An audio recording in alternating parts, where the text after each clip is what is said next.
Hi friends, welcome back to my channel, and in this session we are going to deep dive into a Red 6 in vSAN, also known as Erasure Coding with dual parity. So if you want basically maximum data protection in your vSAN cluster while still saving the storage compared to traditional mirroring, this is one of the most important concept to understand. So by end of this video you will clearly understand how Red 6 works in vSAN, what Azure coding actually does in behind the scene, and how data and parity components are distributed, step by step lab setup and configuration. And also we are going to discuss about the real world use cases.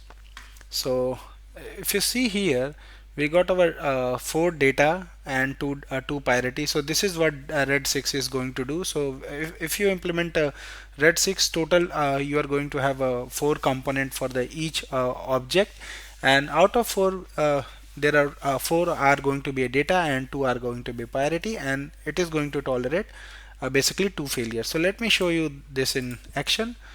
So if you see this machine, virtual machine, I have applied red 6 policy on this machine. So you can see the component, we got total 6 component, and this is working on red 6, and this VM home is also on red 6. So this virtual machine is basically on red 6 policy. So now let's do this step by step. So start with the very basic question. So the basic question starts with what is red 6 in vSAN. So Red 6 is in vSAN implemented using Azure coding similar to Red 5, but it has a higher fault tolerance. Basically, in Red 6, data is split into multiple blocks. Two parity blocks are going to be created, and both data and parity are distributed across multiple hosts. So this design allows system to tolerate up to two host failure, and which can be referred as a fault failure to tolerate or FTT equal to 2. So now how Red 6 Azure coding works basically. So let's understand this with a simple breakdown. When a virtual machine writes data, the data is divided into four data blocks, and then two parity blocks are generated. So in total we have six component basically for one object. Maybe it could be a hard disk of virtual machine. So we will have total six component. These six component are distributed across six hosts, different hosts. Now what happen during the failure? If one host fail, there is no problem. If two hosts fail, still there is no data loss, because of parity information is used to reconstruct the missing data on other hosts. So this is the biggest strength of Red 5 dual failure protection. So we are going to see this in demo, where we are going to have a virtual machine data with six component. So now let's understand what is a quick comparison between Red 5, Red 6 and Red 1. So Red 1 is basically a mirroring 2x storage, and FTT is one, fault failure to tolerate one, minimum requirement is two hosts. Red 5 uses the Azure coding, and it's around 1.33x storage uses, and failure to tolerate is one, minimum host is required 4. And Red 6 Azure coding around 1.5 x storage uses. It going to do on your storage side, and but it give you benefit, which is a failure to tolerate 2, and minimum host requirement is 6. So Red 6 is provides high level of protection, better storage efficiency compared to Red 1. This makes very powerful option in enterprise environment.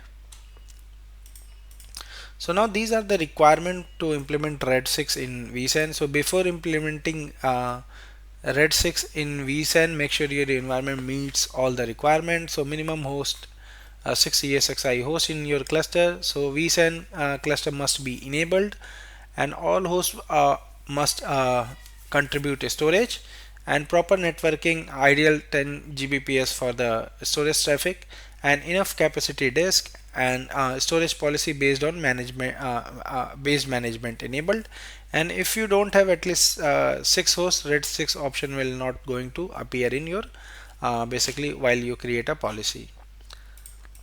So this is the architectural understanding about the red 6. So in red 6, objects are divided into four data component and two parity components. So these are distributed across six different hosts or a fault domains. So this ensures no single point of failure for your data, high availability and protection even during the multiple failures, which is two. So let's talk about the real world example. So imagine a large organization running a backup infrastructure, data archival system, compliance storage, or a large file repository. So these workload need high data protection, larger storage capacity, and cost efficiency. So now compare options like red 1 is going to be a double the storage cost, red 5 only one failure protection, and red 6 best balance basically. So red 6 allows you to tolerance for two failure, lower cost than mirroring, and good efficiency. So red 6 is a ideal for critical but not a ultra performance workload basically. So let's quickly discuss about limitation and advantage. So higher on the limitation side, higher write overhead due to dual parity, slightly increase the latency also compared to red 5, and require minimum 6 hosts. Rebuild time can be longer than red 5, and not ideal for very high IOPS workload like heavy database and all. And advantage, can tolerate two host failure and better storage efficiency than red 1, and high availability and strong data protection, reduce overall storage cost.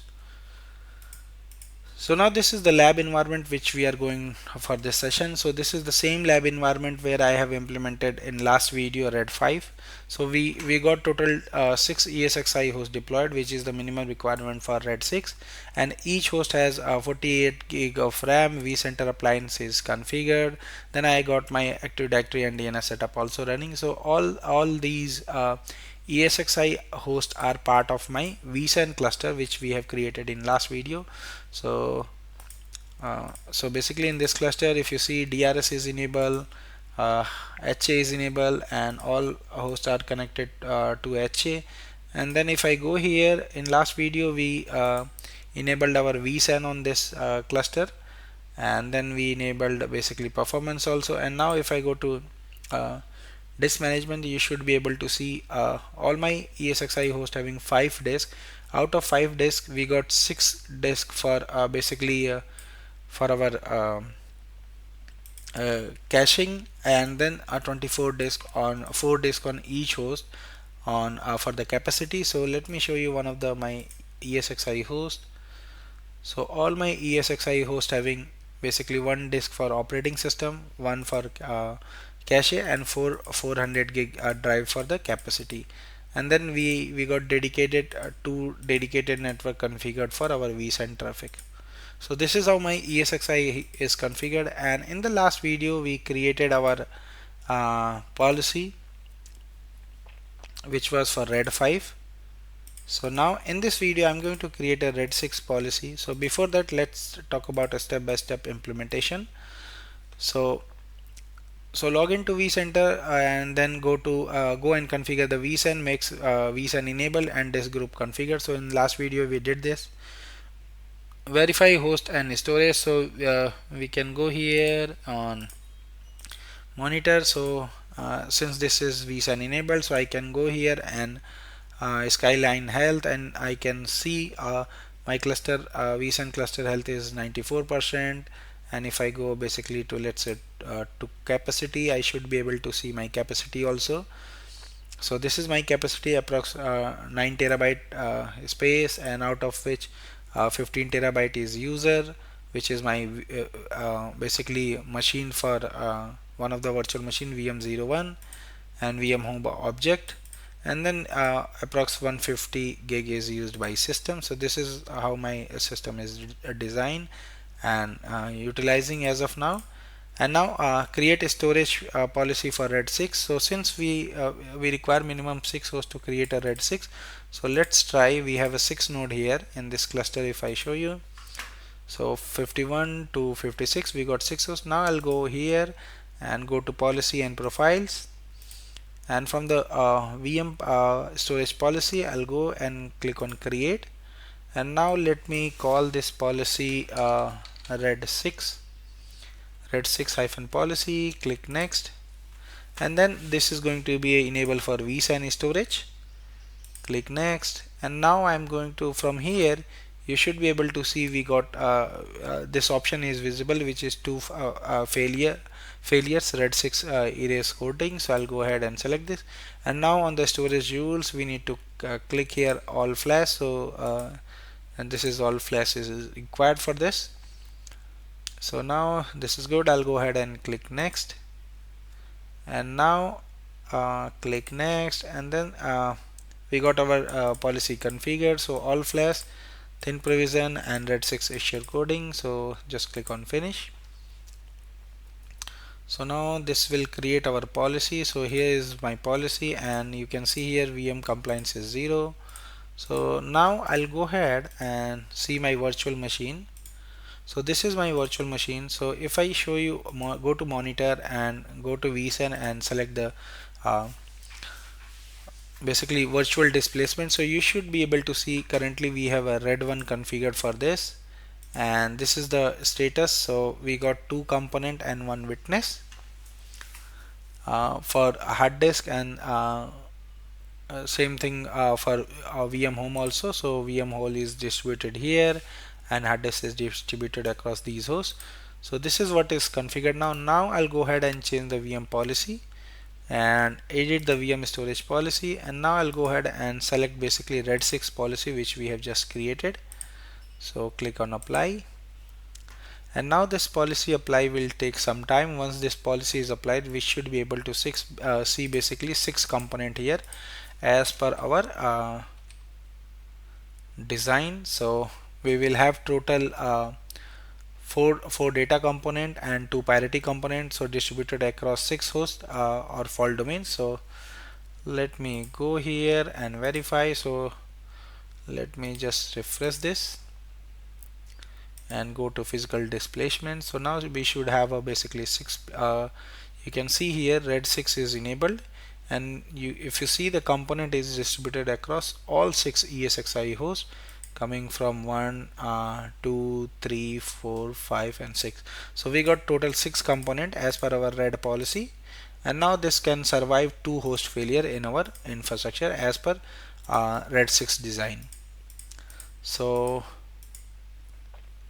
we have verified the object distribution also. So now we have a 6 objects. So let's verify from the virtual object also. So now I'll go here on the cluster basically, and then I'll go to monitor and go to vSAN basically here a virtual object, and then from virtual object if I select this virtual machine and see the view placement details, so you should be able to see basically 6 component, same what we have seen there on the virtual machine.